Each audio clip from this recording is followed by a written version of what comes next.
Hi అండి. మనం నెయ్యి చేసేటప్పుడు పన్నీర్ కూడా చేసుకోవచ్చు తెలుసా అండి. నేనైతే ఎన్నోసార్లు చేశాను. స్టార్టింగ్లో అయితే నేను కూడా వేస్ట్ అని పారబోసేదాన్ని. ఇప్పుడైతే నేను అలా పారబోయట్లేదు.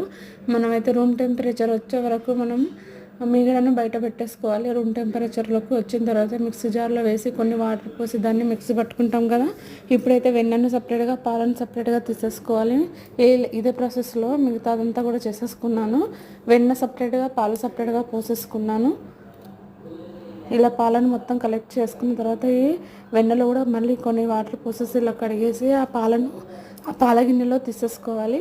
తర్వాత దీన్ని అయితే నెయ్యి కోసం అటు పెట్టేసాను. ఇటైతే నేను స్టవ్ పైన ఈ పాలు పెట్టేసి 1 చిన్న స్పూన్ తోటి 1 స్పూన్ వెనిగర్, కొన్ని వాటర్ పోసి ఒక గిన్నెలో కలుపుకున్న పాలు మరుగుతున్నప్పుడు అందులో అయితే ఇదంతా పోసేసి ఇలా విరగ్గొట్టుకోవాలి. సేమ్ మనం పాలతో ఎలా చేస్తామో అలాగే వస్తుందండి. దీన్ని ఫిల్టర్ చేసేసి దానిపైన ఏదైనా బరువు పెడితే మన పన్నీర్ రెడీ అయిపోతుందండి సింపుల్ వేలో. నచ్చితే లైక్ చేయండి.